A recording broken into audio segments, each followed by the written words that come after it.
Reports are just coming in.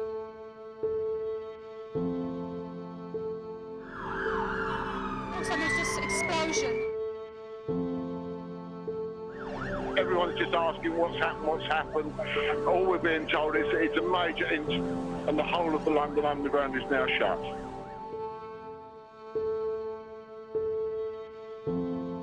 What does that process look like? From normal person on the street to terrorist attacker. It doesn't happen overnight. What is it that you do? Over sort of past 20 years, I suppose I've had quite a few different roles, and around 2012 I specialised in kind of extreme ideologies, violent extremism. Terrorism and the kind of thinking and behaviour around how people get drawn into violent extremist groups. So I've worked with a lot of people that have been involved in Islamist groups as well as extreme right wing, and often the case that they kind of go hand in hand. You've been sat across the table from a radicalizer. Many times. Is that a skill set that they have to be able to convince somebody enough to strap a bomb to their chest? Yeah, very manipulative people. I think, you know, when we're talking about serial killers and things like that, there are elements of that psychology that they know exactly what they're doing, and being able to manipulate people where they're convinced that they need to act violently. Often very subtle manipulation. If we look at someone like Mohammed Emwazi, like Jihadi John.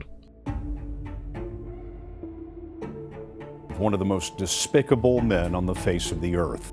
Executioner nicknamed Jihadi John, who figures in at least 5 gruesome beheading videos, is really Mohammed Emwazi, a 27-year-old college graduate from London. This is James Wright Foley, an American citizen of your country. His story was, you know, a process as always, but the brutality, you know, was justified in their minds. I don't know the ins and outs of that story. I'm sure most people don't. Armed with a computer science degree from London's Westminster University, Emwazi was already on the security service's radar when he flew, he said, for a safari vacation from London to Tanzania in 2009. There he was stopped by British and local officials who accused him of trying to go to Somalia to join the Al-Shabaab militants. He was sent back to Amsterdam for more questioning before returning to London. And while he lived in this house with his family, he was watched until 2012, when he disappeared and showed up with ISIS in Syria, where he became the man with the knife, and in Islamic militant circles, something of a recruiting tool.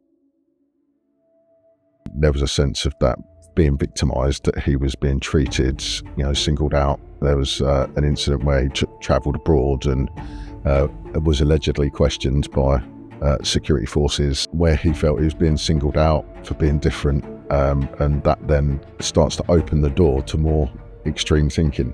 If I'm being treated in this way, then it's justified for me to, you know, push back against it. That then goes through processes of becoming increasingly violent, seeking out information that, you know, reinforces the reasons for causing that kind of violence.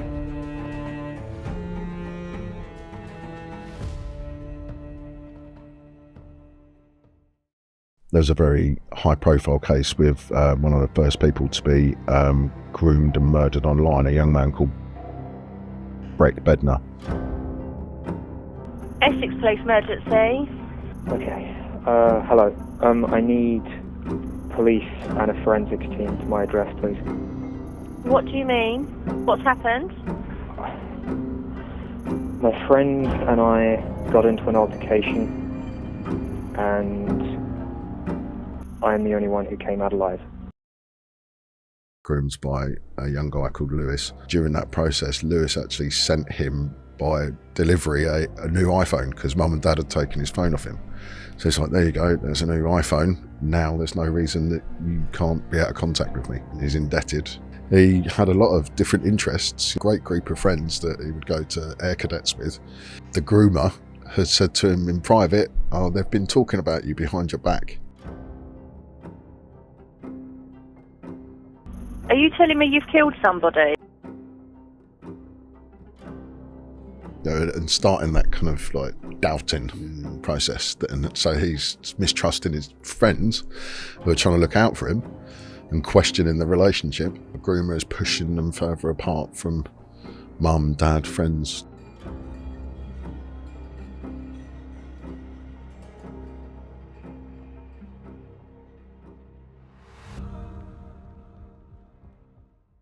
Before we came on the record, he asked about other guests and mentioned heart surgeon Adam. He speaks about an emotional tank that grows and fills up over the years. And he said that you think that with more experience, you'll be more used to dealing with when you've spoken to the family, you've agreed to do the surgery, and then something that you thought was going to be routine, they end up dying on the table. He said you think that tank, you'll be more experienced to deal with it. Has your tank ever overflown? Yeah, I think so. That's a really good snide analogy that Adam used. Yeah, I do have a big emotional investment in the work that I do.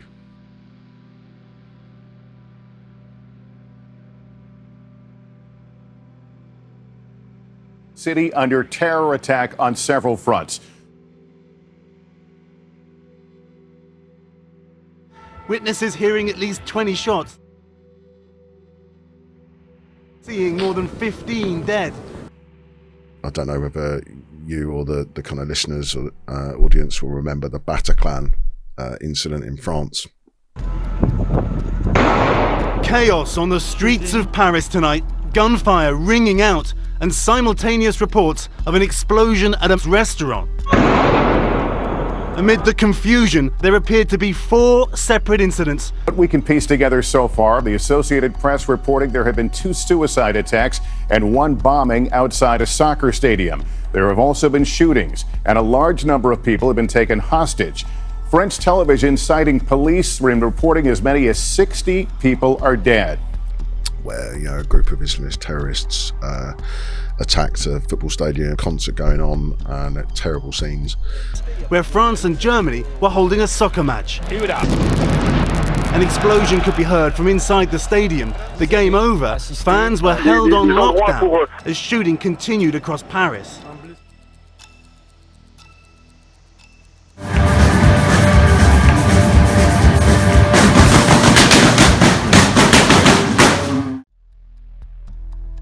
More dramatic video has emerged of the anti-terror raid in Brussels on Friday that led to the capture and arrest of terrorist suspect Salah Abdeslam.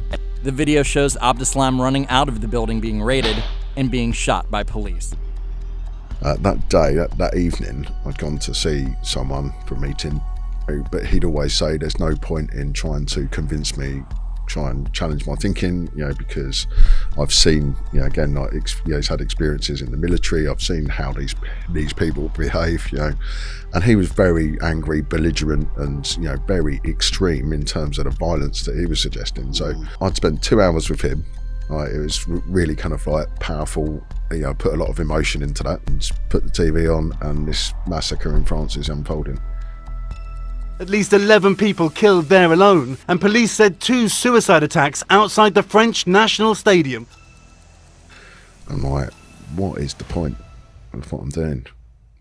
I just sat there and I felt absolutely numb by it. That actually, what difference do I make? What am I doing? But you've got to leave a part of yourself with them to get them to connect. Right. And just trying to convince them that I'm actually bothered about what happens to them. It has been also like my absolute privilege to have worked with many, many amazing people.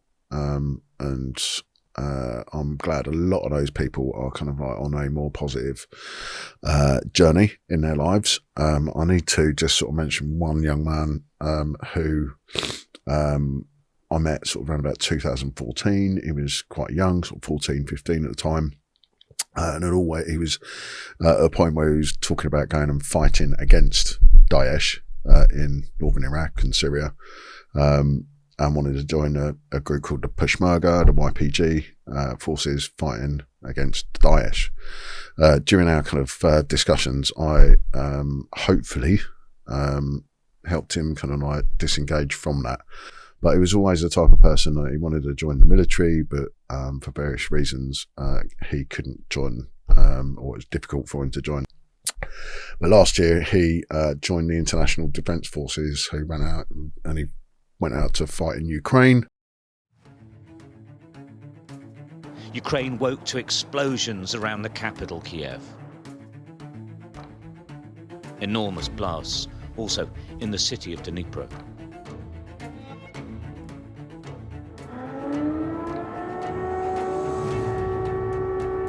Air raid sirens blared out across the capital. Whoever tries to hinder us, and even more so to create threats to our country, to our people, should know that Russia's response will be immediate, and it will lead you to such consequences that you have never encountered in your history. Unfortunately, in June he was killed, and that was Hal Batia. Hal was an incredible lad, always wanting to do something above and beyond for other people.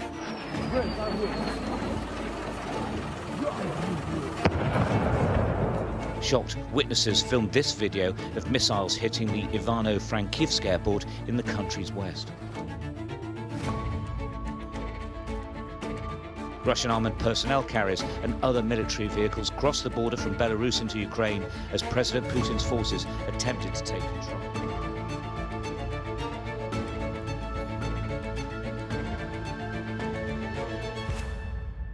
His mum has not been able to have his body repatriated, so he's sorely missed, and his family haven't got closure because he's not been brought home. Just want to try and raise a bit of awareness to her story. There is a GoFundMe page out there as well, but hopefully we can continue raising a bit of awareness around his kind of cause as well. So we need to get Hal brought back home. Another thing to add to the list of good traits about Nick. Yeah, I think I'm trying to get more involved in doing a bit more volunteering and charitable stuff as well. I think again that's a reward for me, isn't it? So it's you mentioned to my research team before this recording about having a tough year last year. Is that contributed from your job? Very much so, yeah. I think I'm guilty of not taking my own advice, not processing things healthily. What happened last year? Put my car into a lamppost. Through tiredness or through choice? Not through choice, no, accident. I should have just cancelled the appointment I had that day. I've often self-medicated with alcohol. So you were drink driving? Yeah, I'd had some drinks, unfortunately, and I'm not proud of that whatsoever. Been using alcohol to kind of process all the difficult stuff. Process or numb?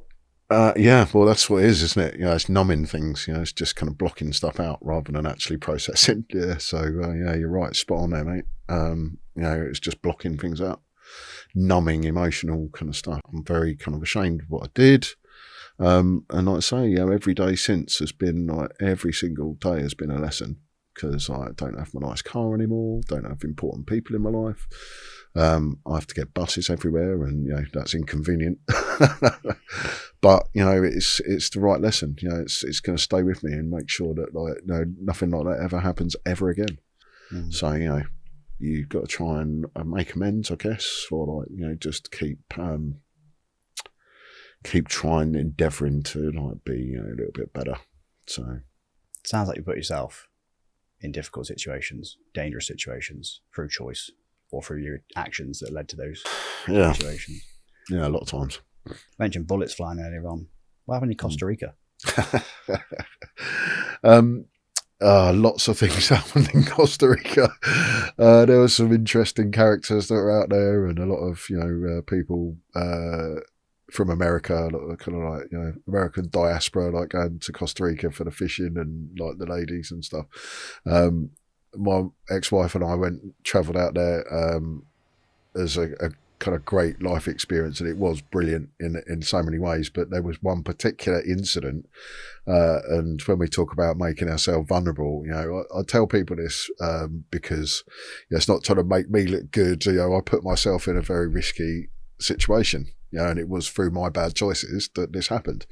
So particular incident that you're alluding to was when I'd gone out during the day for a business meeting. I was running my own business, so it was something that complemented the kind of travel industry, and it degenerated into a huge session. I mean, we had a great time, 12, 13 hours later, we're all in a bar in a quite remote part of the city so San Jose's in the middle of a kind of valley of mountains, and we're in a bar on one side of the valley. It's quite a rich, kind of area that a lot of Americans lived in, nice houses and stuff. So about 2, 3 in the morning, we all kind of like stagger out, jolly, we've all had a great time, and miraculously 2 taxis appear around the corner, and 3 of my friends get in one, and I get in another on my own, and the guy we'd met just tootles off. So I get in the taxi, and I'm chatting away in Spanish to him, everything's looking nice and relaxed, and he's going towards our apartment. And halfway back in a small village, he just spins the car around in a U-turn really quickly and speeds off in the opposite direction. And I say to him, come on, man, I'm really drunk. I could do with getting home right now. I'll pay you extra. And he just didn't say a word, just reached down by the side of the seat and pulled out a pistol, pulled out a gun and pointed it at me and went, give me the bag. Like that. That's all he said. And, just the adrenaline pumping through your body, like I say, I'm never mistold or elaborated or like embellished this story because there's no point. It happened how it happened, and I just reacted. So I felt probably pure instinct of what went through my head then was like, if you're going to kill me, then I'll kill us both. And grabbed the steering wheel. I think I probably tried to punch him a few times in the face, grabbed the steering wheel. So you're in the front of the car? I'm in the front of the car.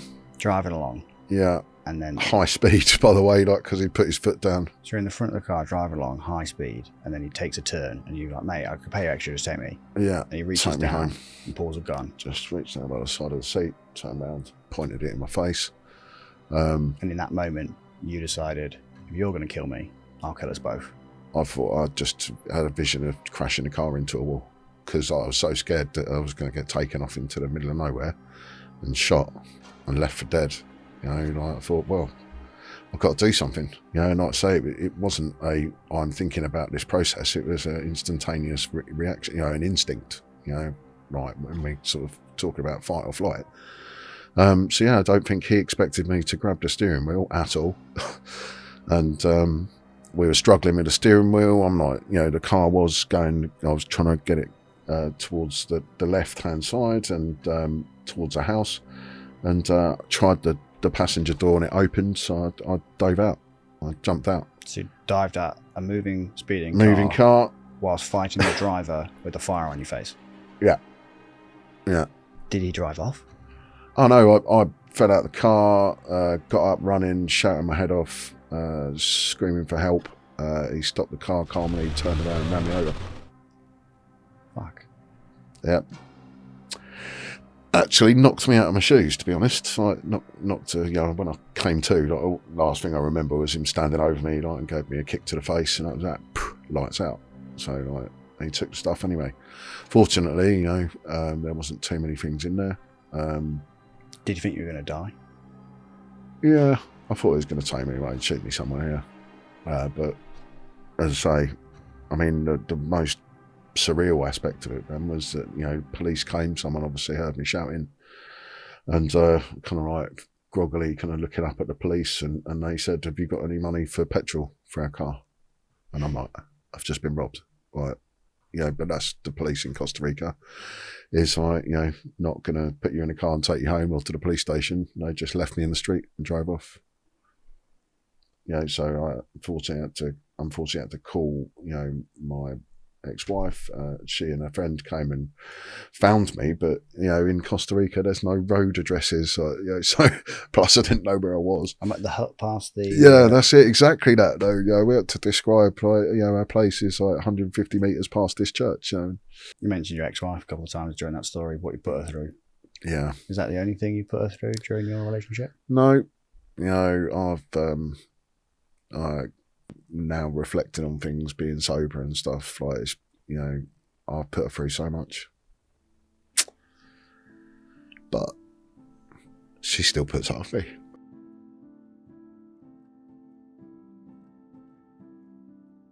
So, yeah, we've got 2 wonderful kids together as well. So, yeah, putting her through the stuff I put her through, man, Jesus Christ. Like, you know, this is what happens when you start, like, you know, reflecting on things when you are, like, in a kind of clearer state of mind. You know, what have I done? You know, it's not just recreational, it's like harmful stuff, you know. For example? You know, she cares for me, and you know, seeing someone put themselves through the stuff that I did and like put herself in vulnerable positions, I mean, that was probably like that incident with the taxi driver. It was a culmination of probably loads of really stupid things that I've done. You know, like angry outbursts. One of the things I am really guilty of is letting things build up instead of going, like, I'm annoyed by this. I let things build up, and then, you know, like, there's situations where you kind of like speaking honestly because of, like, you know, the involvement of alcohol, and it doesn't come across in the right way. You know, so instead of having the emotional maturity to like discuss something at the time and with the person, yeah, and I think, like, you know, seeing the person that you love or like you care for, putting herself through this process of just slowly killing herself, must have been really difficult for her, you know. So, yeah, she deserves a lot of credit. So, when did you split up? 2016, 2017. So it's been a while, but I'm pleased to say, everyone, that she's still talking to me. And yeah, I've got a great deal of respect for her. Sounds like you got a lot of regret as well. Yeah, but, you know, are we going to, like, you know, dwell on the things that we could have, would have, should have done, you know, or are we going to try and move on from that and learn from it, you know? You know, so it's powerful, like I say, when you're reflecting on the things that you've done, like when you know, through a bit more of a clarity. Radical accountability. In January 2021, I was arrested, not for the first time in my life. I've had the last 4 years of hell coming out of the other side now through bad choices that I made that terminated me being arrested and remanded into custody, into prison for a small period of time on remand. Wow. So I can certainly relate to losing everything that you had, family, friends, business, money, and sitting there for a long time on your own thinking, what the fuck? Bad choices. Bad choices. And well done, because you have got to the heart of the matter, you know, because that's it really, isn't it? Like, all the other stuff is peripheral. It's all well and good for me to be going to, like, support people and, you know, introduce new information and trying to get them opportunities on the right track. But I also have to, you know, it's been a process of learning what I need as well, and, you know, looking after my own well-being better. Men's mental health is this new phrase that people talk about. I don't hear it talked about in the way that, like, we're talking about this now. When I share some of the stuff that I've been through and decisions I've made, bad choices I've made, and the consequences of those, and then how I feel about them now, the men I speak to often say lines like, for you to say that after what I know you've been through means that I'm taking what you say with such weight because it's coming from a person who's saying it after doing X, Y, or Z. I think that's why I started this, why I wrote the book I have. It's because I think what you're saying is very important in terms of how you're trying to influence people from experience that can relate to people. Because until someone has walked a path and then can tell you, by all means, make your own choices. But these are the fucking epic things that I have done and fell down. So do whatever you want. As you said, I had the people standing up in the assembly. Don't do drugs, kids. Don't do this, don't do that. No one was saying, oh no, there are girls and money and power and everything you've ever dreamed about. And on the other side of that coin is a world that you cannot even imagine. And you're going to turn into somebody who's going to be somebody that you might not want to be, but no one's going to tell you that piece because they don't have it to tell you. And there's only a few people that I've ever come across who have been through or have shared because they've come the other side and go, no, those things are true. But there's the other side of it. The consequences can be, you know, infinite, you know, emotional, personal, financial, mental, you know. I know, honestly, I respect, you know, you for putting a lot of the awareness out there about men's mental health. I think, in a lot of circumstances that I've been in, having these conversations with men, it's just, I have an ability to connect with, whether it's young men or older guys, that they've held a lot of these experiences inside for so long, and they've made it kind of, into a really closed off, emotional, like repressed type of ball that, when it does start flooding out, like really kind of like floods out, and, a lot of trauma, a lot of mental, emotional, sexual abuse that I've heard disclosures about. So that does, again, like, accumulate. People can tell if you're being genuine or not. There's certain things that happened to me in the last few years where I've been like, there is a reason that just happened. Like the bullet's going straight through past your face. You're like, how is that just missed me? And metaphorically or not, you're like, wow. You're very like perceptive with the whole kind of like bad year stuff as well, like, and I think that is still resonating, and but genuinely I believe that it happened for a reason, and that someone was watching over me, and it happened for a positive reason. You should remember that next time you think, is it pointless what work you're doing? Yeah, you're spared that day for thank you, reason. Ben. Yeah, so that is the reward as well. I think I was mentioning to someone recently that I went through a period of time where I was like, hold on a minute, all this good stuff I'm doing, like, no one really knows the kind of work that I do.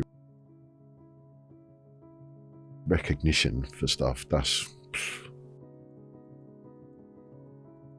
not the reason, really, is it? Like, we're doing it for the people that we work with.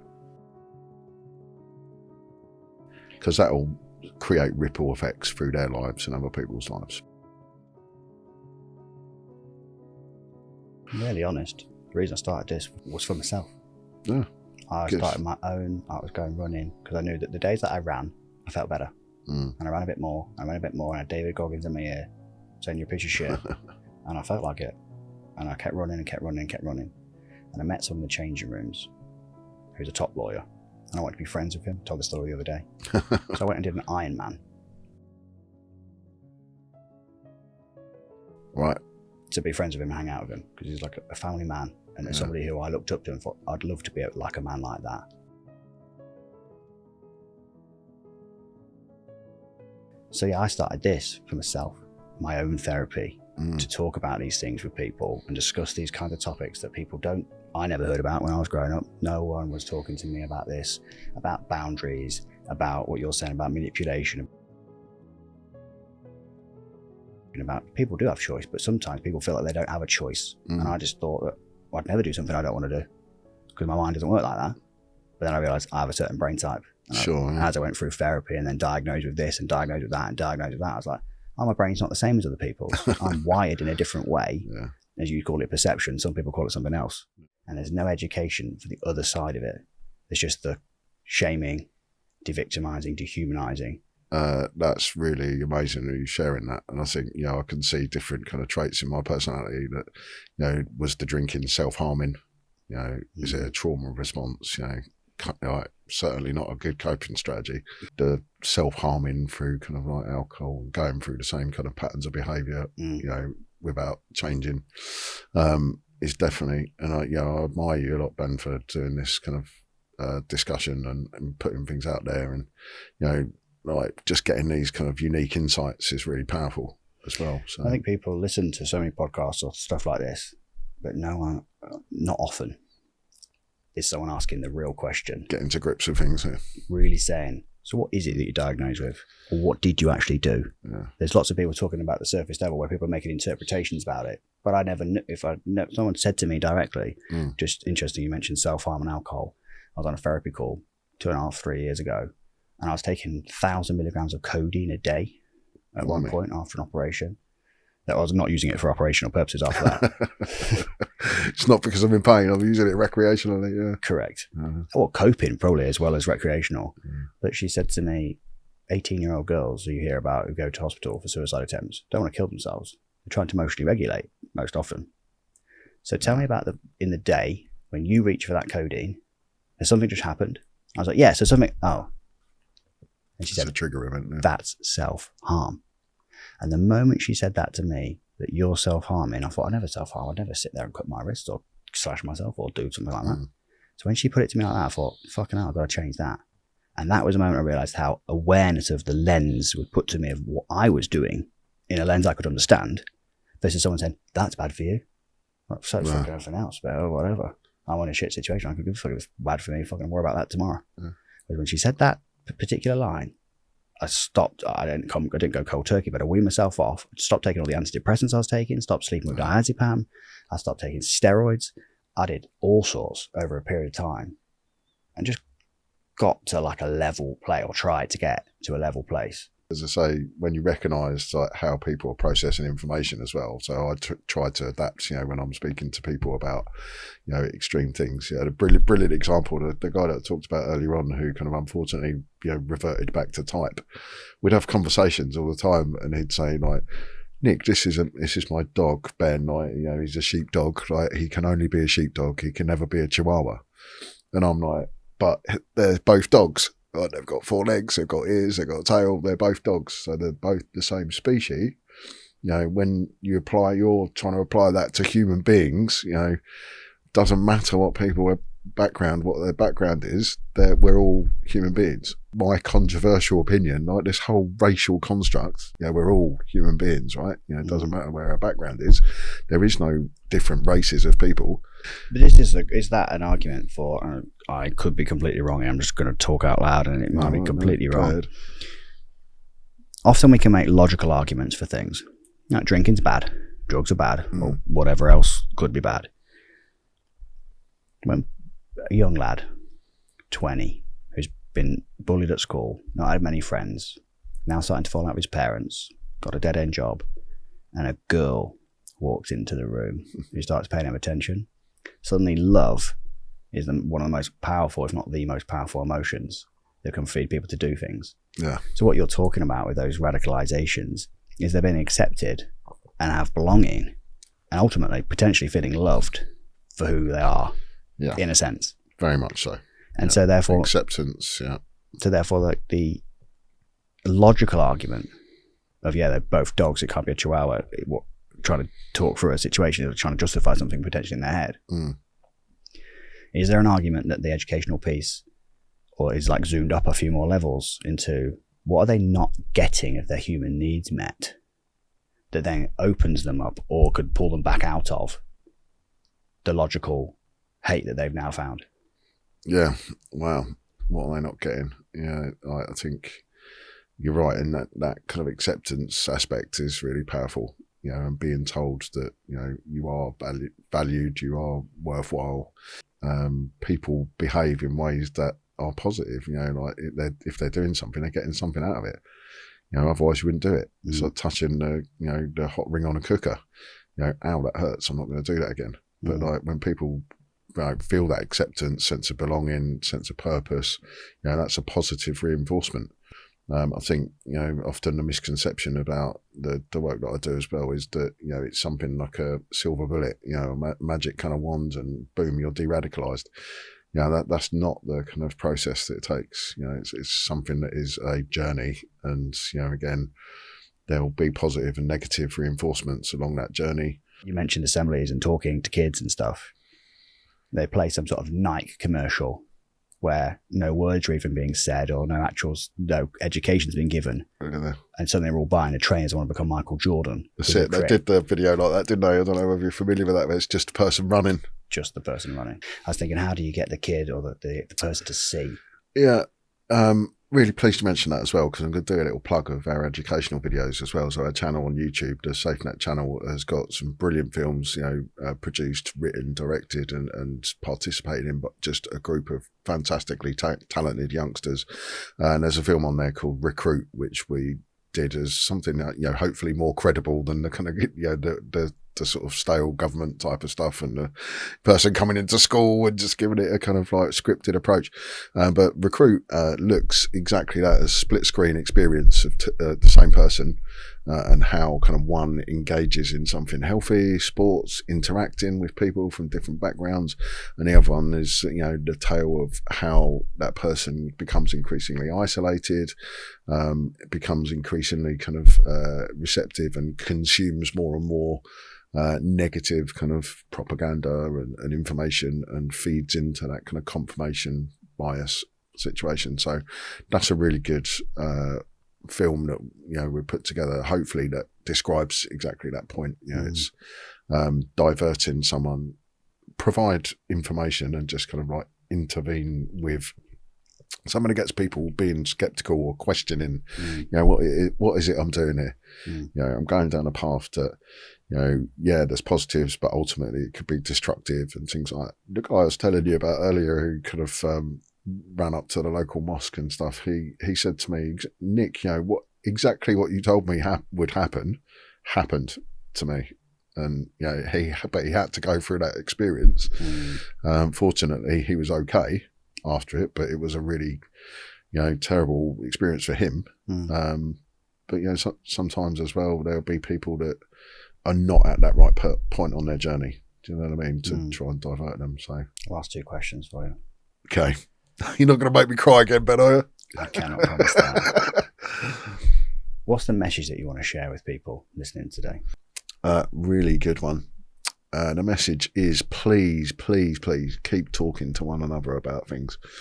You know, there are so many issues out there that are intended to be divisive, to separate us, to purposefully keep us on different sides. You know, so I would encourage people to find those commonalities between one another and to talk about things. You know, we've discussed, you know, various different things like the importance of men's mental health, but the importance of, you know, relationships involved in that. And it is being able to have a discussion with people, right? You know, maybe I don't agree with you on that point, but do you know what? I think there's definitely a lot of things that we can agree on, you know, and finding that purpose. You know, today, what really worries me, mate, is like that people throw around like these labels and, you know, smears and name calling people, you know, if they disagree on a point, you know, and it's so easy to push people away rather than like try to collectively find like, you know, solutions to things. No, we're not all going to agree on stuff, are we? We're never going to like, you know, say, oh, 100% everybody agrees on the same things, otherwise it would be super boring. But you know, to discuss things, to talk about, you know, we have got a lot of social issues going on, but never going to solve those if we're pushing each other to extremes. Yeah, and there are extremes, because to have one extreme, you've got to have another. One of the people said to me, or a friend of mine said to me, she shared some stuff about things that she's done in her life, very different to mine and yours. And she said, you never looked away once. Yeah, that's it. And being able to like say, okay, like, I'm sorry you went through that, you know, or like that must have been a difficult time for you. You know, and like I say, when people still love you unconditionally after all the things that I've done, I'm a very lucky person for that, aren't I?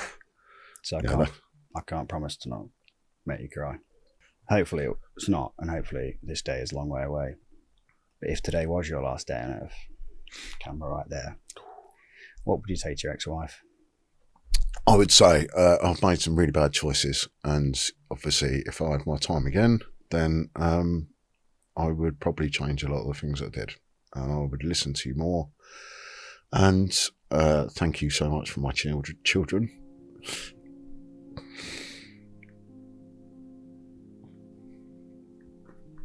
I guess that's it. Sorry. But you know, it is kind of like, you know, we can't constantly go back to beating ourselves up about stuff that we've done wrong. And you know, if I hadn't made those mistakes, I wouldn't be the person I am today. So yeah, I've got a lot of gratitude, and I'm glad you still talk to me. Sort of. Sort of talk to me. So yeah, that's kind of like what I'd say to her, and you know, apologise to the people that have caught up in my wake. But I suppose as well, like I say, I wouldn't be the person that I am if I hadn't made all these mistakes, and we're not perfect people. Yeah, and that's what makes us interesting. Sometimes those personal lessons hit home, right, then we have to make our own mistakes. So yeah, I would, you know, some choices and stuff, right, I would definitely change. Can't walk backwards, Ben. Can't walk backwards, no. So I've known you for nearly 2 hours. It's been a pleasure.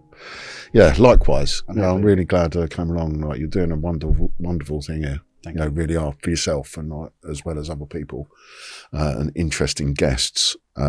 And so I think your podcast is incredible. So I'm really proud to have been part of it. So thank you so much. No, thanks for coming on, mate. No, Thanks, it's Daines. been a privilege meeting you. Thanks, Ben. Pleasure.